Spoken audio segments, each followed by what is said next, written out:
Hi అండి. Welcome back to కథల పొదరిల్లు. ఈ రోజు కథ ప్రణయ సంఘర్షణ ఎపిసోడ్ నెంబర్ 6. కథను రచించిన వారు చిన్నో గారు, వాయిస్ ఓవర్ మీ శ్వేత. ఇక లేట్ చేయకుండా స్టోరీలోకి వెళ్ళిపోదాం. అమ్మా అంటూ చనిపోయిన రాధమ్మను పట్టుకొని ఏడుస్తుంది భూమి.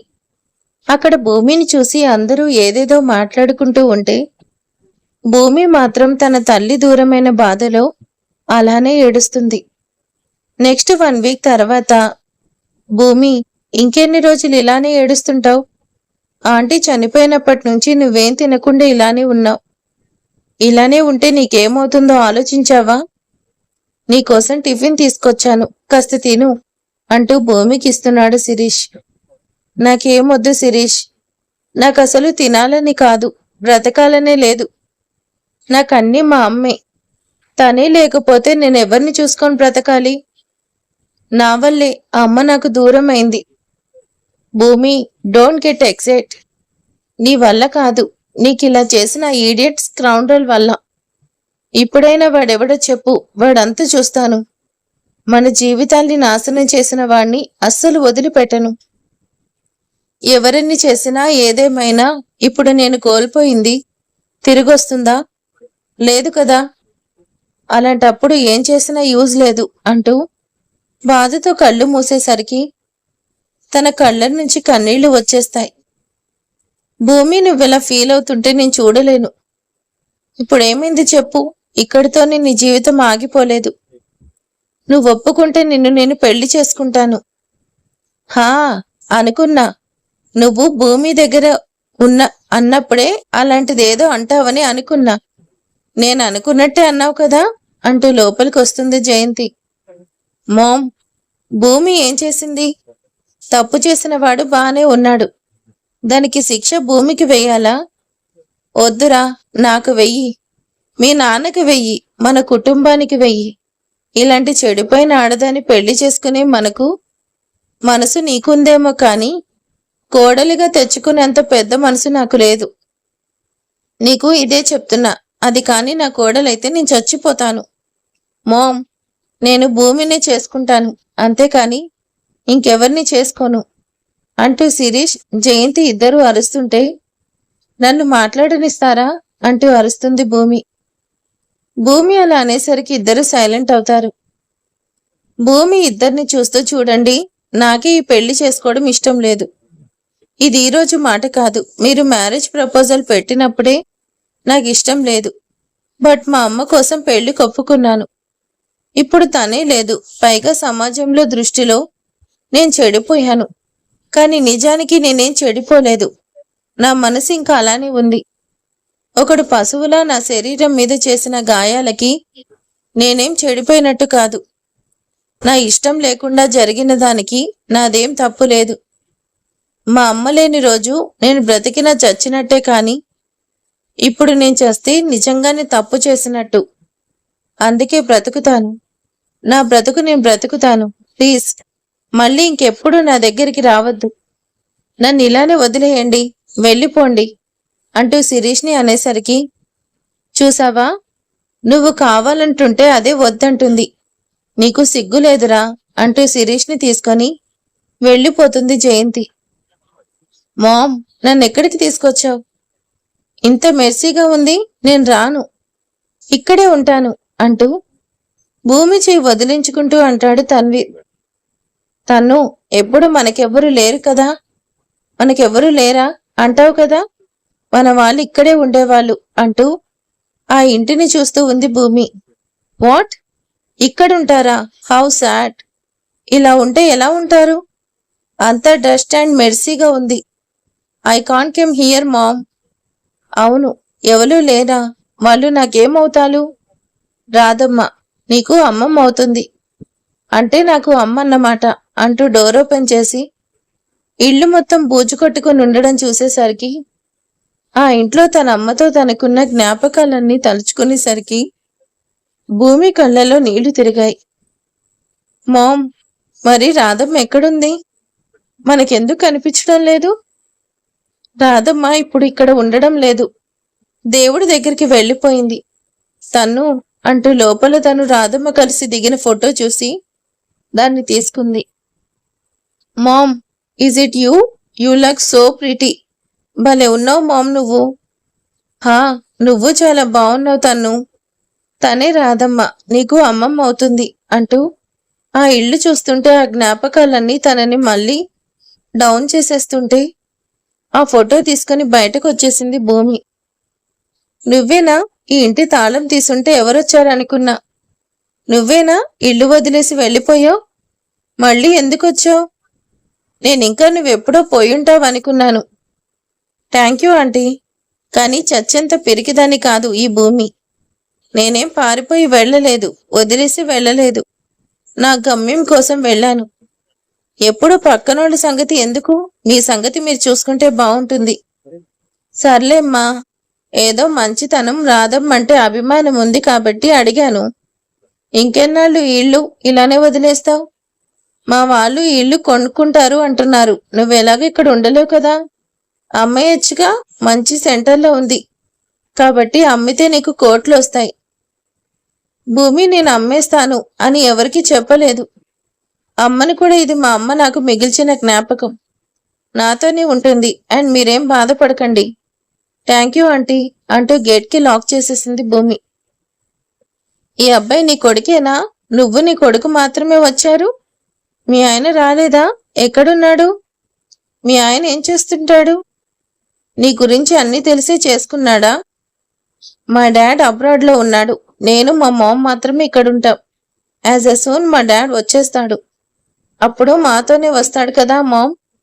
తన్ను కీప్ క్వైట్ అంటూ ఆమె కావాలని అడుగుతుందని అర్థమై తనతో మాట్లాడడం ఇష్టం లేక అక్కడి నుంచి తన్వీర్ని తీసుకుని వెళ్ళిపోతుంది భూమి. తను ఇప్పుడిక్కడికి చాలా మంది వస్తారు. అందరూ నీకంటే పెద్దవాళ్ళు.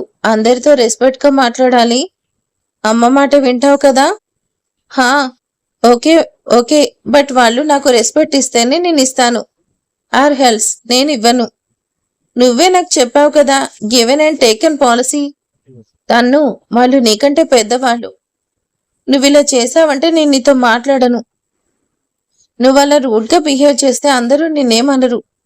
నేను ఇలా పెంచానని అందరూ నన్నే అంటారు. మమ్మీని అంటే are you happy? No, not at all. But Tannu okay అంటూ తన తల కిందకి దించేసి మెల్లిగా అన్నాడు, దట్స్ మై బేబీ అంటూ తన్నుని ముద్దు పెట్టుకుంటూ బయటకు తీసుకెళ్ళింది భూమి. ఈవినింగ్కి అందరి కార్స్ వచ్చేసరికి వాళ్ళ కోసం వెయిట్ చేస్తుంది భూమి. అందరూ కార్స్ దిగేసరికి భూమి వాళ్ళ దగ్గరికి వెళ్ళింది. సార్ అంటూ నవ్వుతూ విషేసింది. తను హవర్ యూ అంటూ భూమి పక్కనే ఉన్న తన్నుని చూస్తూ చాక్లెట్ ఆఫర్ చేశాడు Chaitu. No thanks, but my mom told you me should respect to elders, so that's my only I can take that అంటూ చైతు దగ్గర తీసుకున్నాడు. తను నీకోసం నేను తీసుకొస్తే నువ్వు మీ అమ్మ చెప్పిందని తీసుకుంటావా అంటూ భూమి దగ్గర నుంచి తన్ను తీసుకున్నాడు. చెయ్యి uncle. How many times tell you don't call me Tannu, just call me Veer. My mom boring always uses that. You just call me Veer or hells నా ఇమేజ్ డ్యామేజ్ అవుతుంది. తన్ను కీప్ క్వైట్. పదండి అంటూ భూమి చిన్నగా చూస్తుంది. ఇట్స్ ఓకే భూమి, నాకు అలవాటే కదా వీడితో. నువ్వేం రెస్ట్రిక్ట్ చేయకు. నువ్వు నీ పని చూసుకో అంటూ ఆల్రెడీ అన్ని అరేంజ్మెంట్ చేసేసినట్టున్నావు. హా, నథింగ్ సార్. యాక్చువల్లీ ఈరోజు స్టార్ట్ అయ్యాయి. ఫస్ట్ మీరెళ్ళి రెస్ట్ తీసుకోండి అంటూ అందరినీ లోపలికి పంపిస్తూ వర్కర్స్తో అందరికీ లగేజెస్ వాళ్ళకి అలౌట్ చేసిన రూమ్స్లో పెట్టిస్తుంది. అంజలి మేడం, మీరు అర్జున్ సార్కి ఈ రూమ్ మీకేమైనా కావాలంటే అడగండి. భూమి తను అర్జున్ చెల్లెలు అమృత అండ్ తన కూతురు విమోకి అంటూ వాళ్ళని కూడా పరిచయం చేస్తుంది. మామ్, నేను నీకోసం ఎక్కడ సెర్చ్ చేయాలి? ఒక చోట ఉండడం తెలీదా? ఎందుకు అలా తిరుగుతూ ఉంటావు? నేను నిన్ను రెస్ట్రిక్ట్ చేయలా, నువ్వు నన్ను రెస్ట్రిక్ట్ చేయలా. నాకంటే ఫాస్ట్గా తిరిగేస్తున్నావు అంటూ వచ్చి భూమి కాళ్ళని చుట్టేస్తాడు తన్ను. భూమి నిన్నే క్వశ్చన్ చేస్తున్నాడు. ఏదేమైనా నీ కొడుకు భలే క్యూట్ ఉన్నాడు, క్యూట్గా మాట్లాడుతున్నాడు. భూమికి మాత్రమే తెలుసు కదా. అంత క్యూట్గా మాట్లాడేవాడికి కోపం వస్తే రిజల్ట్స్ ఎలా ఉంటాయో. అందుకే నవ్వలేక నవ్వుతూ తన్ను నువ్వు రూమ్కి వెళ్ళు, నేనొస్తాను అంటుంది. తన్ను కమ్ హియర్ అంటూ తనని దగ్గరికి తీసుకుంటూ వాడి బుగ్గలు లాగుతూ పట్టుకొని లాగుతుంది. ముద్దుగా బొద్దుగా ఉండేసరికి అలా లాగుతుంది అంజలి. బట్ తన్వీర్కి అలా ప్యాంపర్ చేస్తూ బుగ్గలు లాగితే అస్సలు నచ్చదు. ఇప్పుడు వాడేమంటాడో, వెనక్కి లాగేస్తే వీళ్ళేమనుకుంటారో అన్నట్టు చూస్తుంది భూమి. అంజలి అలా అనేసరికి తన్ను తన చీక్స్ ని రబ్ చేసుకుంటూ, యాక్చువల్లీ నా name Tanveer, you is to call me Veer, and last and but not least I don't like this things, don't repeat again. Tannu keep quiet అంటూ వెనక్కి లాగేస్తూ, సారీ మేడం, వాడికి బుగ్గ లాగితే కోపం. మీరేమో పర్లేదు భూమి, నీ కొడుకు చాలా స్ట్రైట్ ఫార్వర్డ్, మేబీ వాళ్ళ డాడ్ పోలిక అనుకుంటా. నువ్వైతే ఏమైనా చెప్పన్నా మొహమాటం పడతావు కదా అంటూ నవ్వుతూ, సారీ వీర్, నెక్స్ట్ టైం నుంచి నేను అలా చేయను అంటూ నవ్వేసరికి అప్పుడు తన్ను, అవును వాణ్ణి తన్ను అనాలా వీర్ అనాలా, వీడు నన్నే కన్ఫ్యూజ్ చేస్తున్నాడు కూడా స్మైల్ చేస్తాడు. మేడం మీరు రెస్ట్ తీసుకోండి అంటూ భూమి అంటుంటే, వదినా మధు బయటికి వెళ్ళాడు అంటూ అమృత వెళ్ళిపోతుంటే, మేడం మీరు వెళ్ళండి, నేను వెళ్ళి పిలుస్తాను అంటూ భూమి అనగానే, నీకు తెలియదు కదా నేను వెళ్తాలే అంటూ అమృత వెళ్ళిపోతుంటే, అయినో మేడం మీ పక్కన దిగారు అండ్ అయినో ఎంపీ గారు తెలియకుండా ఉంటారా, నేను వెళ్ళి పిలుస్తాను అంటూ తన్నుని తీసుకుని కిందకొచ్చేసింది. ఒరేయ్ నేనేమనాలో తెలియడం లేదు, పొద్దున్న పనే చేస్తావు. మామ్ నన్ను రెస్పెక్ట్గా మాట్లాడమన్నావు, నేను ఒప్పుకున్నా, బట్ నా ఇండివిజువాలిటీ నేను లూజ్ అవ్వాలా? I can't do that. నాకు ఇష్టం లేదంటే లేదని చెప్పేస్తాను. ఎవరో ఏదో అనుకుంటే ఐ కాంట్. నాకు చాలా ఆకలిగా ఉంది. అందరికీ మాటలు చెప్తాం కాదు, తింటాం కూడా తెలియాలి. పదా ఆ అంకుల్ని పిలిచి నీకు ఫుడ్ తీసుకొస్తాను అంటూ తన్ను తీసుకుని మధుకర్ కోసం వెళ్తుంది. సార్ షటప్, నీకెన్నిసార్లు చెప్పాను నా దగ్గరికి నువ్వు రాకూడదు అంటే ఎందుకు వచ్చావు అంటూ రాజును పక్కకి తీసుకెళ్లాడు మధుకర్. మధుకర్ అక్కడ రాజుని చెంప పగిలేలా కొట్టాడు. నిన్ను నా బావ చూసినా ఇంకెవరు చూసినా నా మీద అనుమానం వస్తుంది. నా చీకటి ప్రపంచం నా వాళ్ళకి తెలియకూడదనే కదా నేనింత చేస్తుంది. సర్లే ఎందుకొచ్చావు, ఏమైనా తెలిసిందా వాళ్ళ గురించి, పట్టుకున్నావా లేదా? సార్ అది చెప్పాలని వచ్చాను, చాలా ఇంపార్టెంట్ విషయం తెలిసింది. మీరు వెతకమన్న ఆమె చనిపోయింది. ఆ మాట వినగానే మధుకర్ మొహం ఆనందంతో వెలిగిపోయింది. నిజమా? చనిపోయిందా?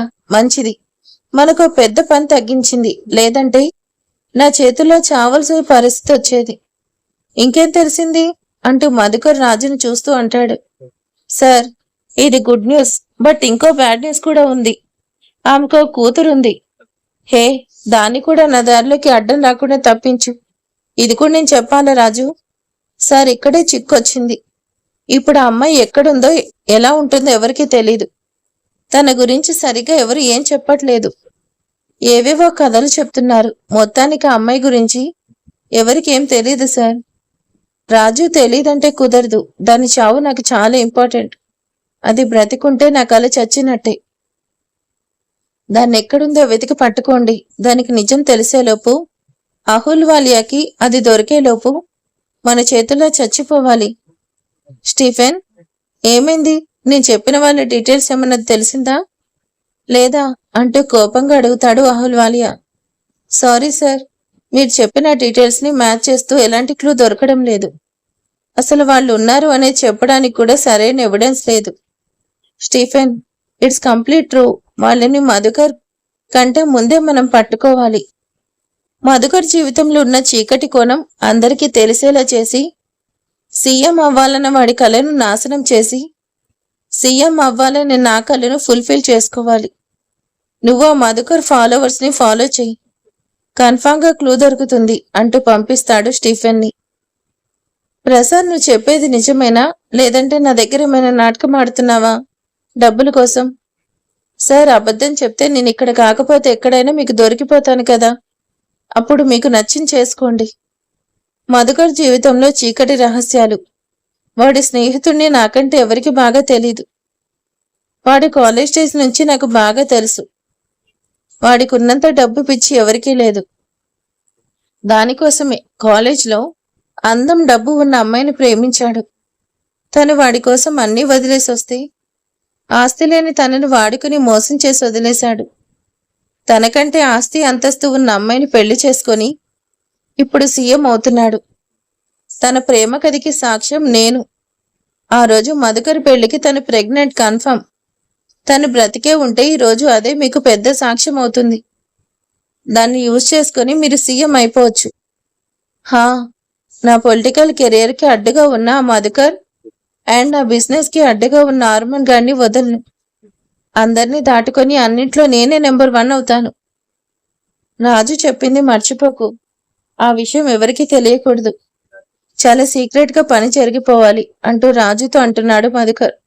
సార్, మిమ్మల్ని మేడం పిలుస్తున్నారు అంటూ భూమి అక్కడికి వస్తుంది. భూమి మాట వినేసరికి మధు నవ్వుతూ మాట్లాడి రాజును అక్కడి నుంచి పంపేస్తాడు. నా కోసం నువ్వెందుకమ్మా పెయిన్ తీసుకొని వచ్చావు? నేనే వచ్చేవాణ్ణి కదా నవ్వుతూ అంటాడు మధుకర్. అంకుల్ మీకు భలే మూడ్ స్వింగ్స్ చేస్తున్నారు. ఆ అంకుల్తో స్టిల్ కోపంగా మాట్లాడారు. తర్వాత నవ్వుతూ మాట్లాడాలు. ఆ అంకుల్కి ఎవరికి చెప్పదని సీక్రెట్ కూడా చెప్పాలు. నేను విన్నాను కూడా. ఆ సీక్రెట్ ఏంటి uncle? I want to know about that. వీడు పిల్లాడా పీడిగా ఇలా అడిగేస్తున్నాడు? ఇప్పుడే ఇలా ఉంటే పెద్ద అయితే ఏమైనా ఉందా? నీ కొడుకు చాలా హుషారుగా ఉన్నాడు. సీక్రెట్ అని చెప్పాను కదా, అందుకే ఎవరికి చెప్పకూడదు. సీక్రెట్ అంటే ఒకరి దగ్గర ఉంటే సీక్రెట్, కానీ మీలో అంకుల్కి చెప్పేశాలు అంటే అది సీక్రెట్ కాదు కదా. ఐ వాంట్ టు నో, నాకు చెప్పండి. వీడేంట్రా బాబు అనుకుంటూ చిన్నవాళ్ళకి అలాంటి సీక్రెట్స్ చెప్పకూడదు. చెప్పినా అర్థం కాదు అంటాడు Madhukar. This is unfair uncle. మీరు చెప్పేది సీక్రెట్ అని అర్థమైనప్పుడు మీ సీక్రెట్స్ చెప్తే అర్థం కాదా? తన్ను ఇంక చాలు, ఆపుతావా? సార్ మీరు వెళ్ళండి, మీకోసం చూస్తున్నారు అంటూ అనేసరికి మధుకర్ క్షణం కూడా ఆగకుండా వెళ్ళిపోయాడు. తన్ను నీకు చెప్పినా వినవా? కాసేపు క్వైట్గా ఉన్నావు, మళ్ళీ స్టార్ట్ చేశావు. మామ్, ఫస్ట్ నీకు 2 things చెప్పాలి. It's very important. నీకంత ఇంపార్టెంట్ విషయాలు ఏమున్నాయిరా? ఫస్ట్ థింగ్, నువ్వు నేను ఉన్నప్పుడు నువ్వు నన్నెలా పిలిచినా I can agree for that. But నన్ను అందరిలో don't call Tannu, Bannu. Call me Tanveer and else Veer. This that enough.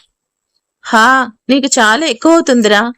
నీకు పేరు పెట్టిందే నేను, నాకే నేనెలా పిలవాలో కూడా చెప్తున్నావా? సెకండ్ డిమాండ్ ఏంట్రా మరి? నీకెప్పటి నుంచి చెప్పాలి? నాకు హంగ్రీగా ఉంది. అదే నా సెకండ్ డిమాండ్ అంటూ భూమి మెడ చుట్టూ చేతులేసి తనని హగ్ చేసుకున్నాడు బుజ్జి తనుగాడు. హా, ఆకలేస్తే అమ్మ కావాలి, లేదంటే నాకే రూల్స్ అండ్ రెగ్యులేషన్స్. పద అంటూ నవ్వుతూ తన్వీర్ని తీసుకెళ్లి తనకు ఫుడ్ తినిపించేసరికి మార్నింగ్ నుంచి అలసిపోయిన వాడు అలానే భూమి ఒడిలో పడుకుండిపోయాడు. భూమి, నీతో నిన్నటి నుంచి మాట్లాడాలంటే అస్సలు కుదరట్లేదు. ఏమైంది? నిన్న మా శిరీష్తో మాట్లాడావా? వాడిని గణితను పెళ్లి చేసుకోవడానికి ఒప్పించావా? మేడం, పెళ్ళంటే మ్యాగీ కాదు, అలా 2 minutesలో కంప్లీట్ చేయడానికి. నేనైతే తనతో ఏం మాట్లాడలేదు. ప్రేమ పెళ్లి అవన్నీ కూడా మనసుకు సంబంధించినవి. వాళ్ళిద్దరి మనసులు కావాలనుకుంటే కాదు అనే అవకాశం ఎవరికీ ఉండదు. మీ అల్లుడు పెళ్లికి వస్తానన్నాడు. గణిత కూడా ఇక్కడే ఉంది కదా, చూద్దాం ఏమవుతుందో. ఈ పెళ్ళయ్యేలోపు నేను చేయాల్సింది చేస్తాను. బట్ గణిత ప్రేమలో ఓడిపోయి చావు వరకు వెళ్ళింది.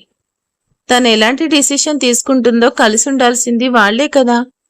I can try of my best. హా, ఇంతవరకు తీసుకొచ్చావు కదా, ఆ పెళ్లి కూడా జరిగేలా చేయి భూమి అంటూ తన చేతులు పట్టుకుంటూ అడుగుతుంది. ఏంటమ్మా, ఎవరి పెళ్లి జరిగేలా చేయి అంటూ అలా ప్లీజంగా అడుగుతున్నావు అంటూ అప్పుడే అక్కడికి వచ్చిన గణిత ఇద్దరిని చూస్తూ అడుగుతుంది. భూమి, ఏమైంది? మా మామ్ నీకేం చెప్తుంది? నువ్వే చెప్పు గణిత. చెల్లిగా మీ అన్న పెళ్లిలో అన్నీ చేయాల్సింది నువ్వే కదా. కానీ మేడం నాకు చెప్తున్నారు, ఈ పెళ్లి పర్ఫెక్ట్గా జరిగేలా చూడాలంటున్నారు. మామ్ కరెక్ట్గానే చెప్పింది, నేను వచ్చాను. అది కూడా నా వల్ల వాళ్ళు ఫీల్ అవ్వడం ఇష్టం లేక, అంతే. నన్ను ఇలాంటి వాటిలో ఇన్వాల్వ్ చేయకు అంటూ గణిత చెప్పేసి వెళ్ళిపోయింది. తన్ను, నువ్వొక్కడివి ఇక్కడ ఏం చేస్తున్నావు? నీకిక్కడ అంత బోర్గా ఉందా? చైతు వాడి పక్కన కూర్చుంటూ అంటాడు. చెయ్యంకుల్, నాకిక్కడ చాలా బోర్గా ఉంది. మామ్ నాకు వెకేషన్ అని చెప్పి తీసుకొచ్చింది, బట్ లేదు, ఇట్స్ టూ బోర్. ఇక్కడ వీర్, ఐ హ్యావ్ ఎన్ ఐడియా. నువ్వు నాకు హెల్ప్ చేస్తే నేను నిన్ను బయటకు తీసుకెళ్తాను. నీకు అర్పిత తెలుసు కదా? ఐ డోంట్ నో, నువ్వు చెప్తే విన్నాను, ఇంకా నాకెలా తెలుస్తుంది? అర్పిత అంటే నేను పెళ్లి చేసుకోబోయే అమ్మాయి, పెళ్లి కూతురు. తన దగ్గరకు వెళ్ళి నిన్ను చైతు మామ పిలుస్తున్నాడు, వస్తే నీకు ముద్దిస్తానన్నాడు అని చెప్పావంటే I will give it you treat. ఎక్కడికంటే అక్కడ తీసుకెళ్తాను. దెన్ డబల్ డన్ అంటూ తన్ను దిగి బుడిబుడిగా పరిగెడుతూ వెళ్ళిపోయాడు. మరి ఆ తర్వాత ఏం జరగబోతుంది? తన్ను చేయి చెప్పినట్టే అలాగే చెప్తాడా? మరి ఆ తర్వాత ఏం జరగబోతుంది? ఇక ఆర్మన్ని కలిసాక నెక్స్ట్ ఏం జరగబోతుందో నెక్స్ట్ పార్ట్లో తెలుసుకుందాం. ఈ రోజు ఈ వీడియో మీకు నచ్చితే లైక్ చేసి సబ్స్క్రైబ్ చేసుకోండి, కామెంట్ చేయండి. Thank you.